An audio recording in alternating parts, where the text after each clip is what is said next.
बिस्मिल्लाहिर्रहमानिर्रहीम। देखें, अगर किसी के ऊपर स्पेसिफिक परफॉर्मेंस का केस हो जाए, सूट फाइल हो जाए, तो उसके डिफेंस क्या क्या हैं? अच्छा, defence to an action for specific performance हो या specific performance can not be specifically enforced, उन वो कॉन्ट्रैक्ट्स का पूछा जाए कि किन कॉन्ट्रैक्ट्स में specific performance can not be specifically enforced होती है, तो दोनों का आंसर तकरीबन एक ही है। आप एक ही आंसर दोनों जगहों पे लिखेंगे तो बात पूरी हो जाएगी। देखिए, मिसाल के तौर पर आपको दो पार्टीज़ के दरमियान अगर कोई कॉन्ट्रैक्ट हो किसी भी मामले पर, कोई सेल परचेज़ हो, कुछ भी हो, एक पार्टी पीछे हट जाए या हटने की कोशिश करे, तो दूसरी पार्टी का राइट है कि वो स्पेसिफिक परफॉर्मेंस के लिए केस करे। ठीक है ना? क्योंकि दोनों, जब एक कॉन्ट्रैक्ट हो गया तो दोनों पार्टीज़ की ज़िम्मेदारी है कि वो अपनी अपनी जो ऑब्लिगेशंस हैं, जो अपने अपने ड्यूटीज़ हैं, उनको पूरी करें। अगर अगर कोई उसमें से अपनी ड्यूटी, लीगल ऑब्लिगेशन को पूरी करने से झिझकता है या बहानेबाजी करता है, तो दूसरी पार्टी स्पेसिफिक परफॉर्मेंस का केस कर सकती है। लेकिन स्पेसिफिक परफॉर्मेंस जो है ना, वो एक एक्स्ट्रा ऑर्डिनरी रेमेडी कहलाती है, जो कोर्ट की डिस्क्रिशन पे, कोर्ट की सवाबदीद पर होता है कि वो उसे अलाउ करे या ना करे। यूजुअली काफ़ी सारी दफ़ा तो जो है वो डैमेजेस कोर्ट को लगता है कि इसकी मुनासिब रेमेडी है, एडुकेट रेमेडी है, तो कोर्ट जो है वो डैमेजेस पे इक्तफ़ा कर लेती है। लेकिन बाज़ सूरतें ऐसी हैं जिसमें स्पेसिफिक परफॉर्मेंस ग्रांट भी करती है। तो लेकिन अगर किसी को केस हो जाए स्पेसिफिक परफॉर्मेंस का, तो उसको डिफेंस क्या क्या है, या आप ये कह लें कि किन कॉन्ट्रैक्ट्स में, किन सूरतों में जो है स्पेसिफिक परफॉर्मेंस नहीं इन्फोर्स होगी। देखिए, जैसे पहले बताया कि जो डिफेंडेंट है, अगर वो ये साबित कर रहा हो कि कंपनसेशन जो है, जुर्माना जो है वो मुनासिब रेमेडी है। मिसाल के तौर पर किसी ने बिरयानी का जो है ना, किसी को और दुकानदार को ऑर्डर दिया कि मुझे कल 5 किलो बिरयानी चाहिए। अब जो है ना, अगले दिन वो आता है तो पता चलता है कि भाई दुकानदार कहता है कि सर जी, रात से जो है ना गैस ही नहीं आ रही है, गैस की लोड शेडिंग हो रही है, तो मैं क्या करूँ, कैसे बनाऊँ? अगला वो दूसरा बंदा कहता है कि भाई मैंने तो आज दावत करनी है, मेरे तो मेहमान आना शुरू हो गए, तो मुझे तो नहीं पता, कहीं से भी अरेंज करके दो। अब अगर ये कोर्ट जाते हैं तो कोर्ट भी मजबूरी समझेगी कि ठीक है यार, उसकी गैस नहीं आ रही थी, तो वो कैसे बेचारा जो है ना वो बिरयानी बनाता। तो वो उसको डैमेजेस जो है ना दिलवाएगी, वो कहेगी कि बंदे से पूछेगी तुमने कहीं और से बिरयानी ख़रीदी है? वो कहेगा हाँ जी, मैंने तो, अब जब इसने नहीं दी तो मैंने कहीं और से ख़रीदी, लेकिन मुझे वो बिरयानी जो है ना वो 200 रुपये की जगह 300 रुपये किलो पड़ी। इससे मेरी बात हुई थी कि बिरयानी मुझे 200 रुपये किलो में बना के देगा, मुझे अर्जेंट में 300 रुपये ख़रीदनी पड़ी। तो अब जो है ना वो कोर्ट कहेगी कि कुछ हो तो सकता नहीं है, तो तुम्हें कॉम्पनसेशन दिलवा देते हैं कि जो तुमने एक्स्ट्रा 100 रुपये पर केजी जो पे किया है ना तुमने, तो 5 केजी तुमने बिरयानी ख़रीदी, तो 500 रुपये जो तुम्हारे एक्स्ट्रा ख़र्च हुए ना, ये 500 रुपये हम तुम्हें इस बंदे से लेके दे देते हैं, ये कॉम्पनसेशन तुम्हें दिला देते हैं। ठीक है, तो ये पहला पॉइंट हो गया, compensation in money would be adequate relief. दूसरा पॉइंट है कि plaintiff's unperformed part is large. अब मिसाल के तौर पर ये बिरयानी वाली मिसाल लें, अब इसको उल्टा कर देते हैं। ठीक है ना? दुकानदार ने जो है ना वो चावल ख़रीद लिए, और चावल जो है ना, उससे लेकिन डाउट था दुकानदार को कि यार ये बंदा मुझे ऑर्डर दे के तो चला गया, लेकिन ये पता नहीं कल बिरयानी लेने आएगा कि नहीं आएगा। अब अगले दिन जो है ना वो उसने चावल ख़रीद के तो रख लिए, लेकिन ना चावल भिगोए, ना जो है ना बिरयानी तैयार करने की कोशिश की, ना चिकन पकाई, कुछ भी नहीं किया। तो इसमें उसने भी जो है ना, इसका अपना पार्ट जो है ना वो अनपरफॉर्म्ड है, और काफ़ी बड़ा पार्ट है। सिर्फ चावल ख़रीद के तो रखे, चावल तो वापसी भी कर सकता है या किसी और को भी बेच सकता है। तो इस सूरत में प्लेंटिफ का जो अपना, यानी कि जो अगर फॉर एग्ज़ाम्पल बिरयानी वाला केस करता है कि सर ये इसने मुझे ऑर्डर दिया था बिरयानी का, और बिरयानी नहीं ख़रीदी इसने, मुझे अगले दिन आके मेरा चावल ज़ाया हो गए, तो कोर्ट इसको ये कहेगी कि भाई तुमने बिरयानी पका ली थी? वो कहेगा नहीं, बिरयानी पकाई तो नहीं थी मैंने, मुझे खुद डाउट था पता नहीं कि आएगा कि नहीं आएगा ख़रीदने के लिए। तो कोर्ट कहेगी कि जब तुमने बिरयानी पकाई नहीं, सिर्फ तुमने चावल ख़रीद के रखे थे, तो चावल तुम वापसी भी कर सकते हो, या चावल किसी और को भी बेच सकते हो। अगर तुमने बिरयानी पका ली होती, चावल भिगो दिए होते, चिकन विकन जो है ना वो पका ली होती, सब कुछ कर लिया होता, फिर हम तुम्हारी बात को जो है वो कहते हैं और तुमसे इस स्पेसिफिक परफॉर्मेंस देते हैं कि भाई यही बंदा अब तुम्हारी बिरयानी ख़रीदेगा, कोई और नहीं ख़रीदेगा। तो अब तुम्हें जो है ये थोड़ा बहुत इससे हम जुर्माना लेके दे देते हैं। ठीक है, बात समझ में आ गई?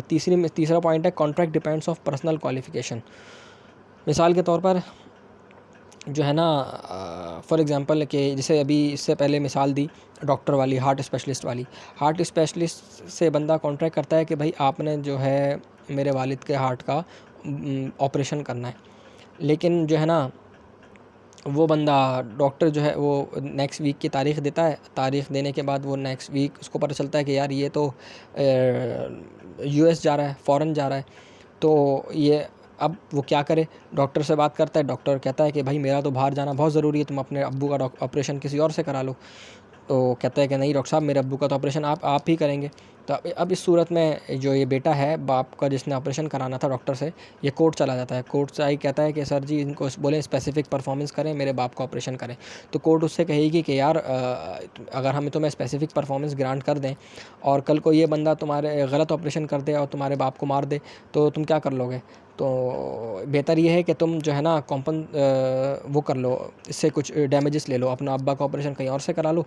अगर वो डॉक्टर ज़्यादा पैसे लेता है तो जितने ज़्यादा पैसे वो ले रहा है वो तुम इससे ले लो। फॉर एग्ज़ाम्पल अगर इस डॉक्टर से, इस स्पेशलिस्ट से 1 लाख रुपए में ऑपरेशन कराने की बात की थी और दूसरा वाला डॉक्टर 1.5 लाख रुपए ले रहा है, तो 50,000 रुपये हम तुम्हें इससे लेके दे देते हैं, तो तुम ऑपरेशन किसी और से करा लो, इससे ना कराओ। तो ये होता है पर्सनल क्वालिफ़िकेशन।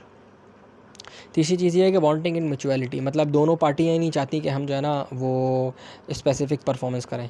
तीसरी चीज़ ये है कि डिवॉइड ऑफ कंसिडरेशन, इसमें कोई कंसिडरेशन इसमें नहीं थी, कोई मॉनेटरी कंपनसेशन नहीं थी, पैसों वैसों की बात नहीं हुई थी, तो इस वजह से। तीसरी चीज़ ये है कि essential part of contract has cease to exist. मतलब ये कि फॉर एग्ज़ाम्पल इसी एप्लीकेशन की मिसाल लें कि हार्ट स्पेशलिस्ट ने ऑपरेशन करना था, लेकिन नेक्स्ट वीक अपने इसके बाप का, लेकिन जो है वो डॉक्टर खुद ही मर गया। अब डॉक्टर मर गया है तो एसेंशियल पार्ट ऑफ कॉन्ट्रैक्ट जो है वो सीज़ हो गया है। अब कैसे, अब ये तो नहीं कर सकते कि कोर्ट जाएं और उसके बेटे से कहें कि बेटा ऑपरेशन करे, तो ये तो नहीं हो सकता ना। तो एसेंशियल पार्ट ही ख़त्म हो गया। चौथा पॉइंट ये है कि performance of contract would involve hardship to defendant the plaintiff. अब फॉर एग्ज़ाम्पल इसने, ये डॉक्टर वाली मिसाल लें कि डॉक्टर का बाहर जाना बहुत ज़रूरी था, ठीक है ना, बाहर जाना बहुत ज़रूरी था और इसने पहले से कॉन्ट्रैक्ट किसी और कंपनी से अमेरिका में किया हुआ था।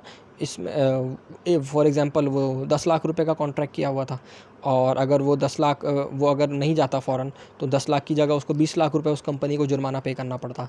तो अब यहाँ पे क्या है कि जो है ना इसमें जो डिफेंडेंट है इसको ज़्यादा मुश्किल आ रही है और प्लेंटिफ को कम मुश्किल है, तो ये भी एक वजह हो सकती है, ठीक है।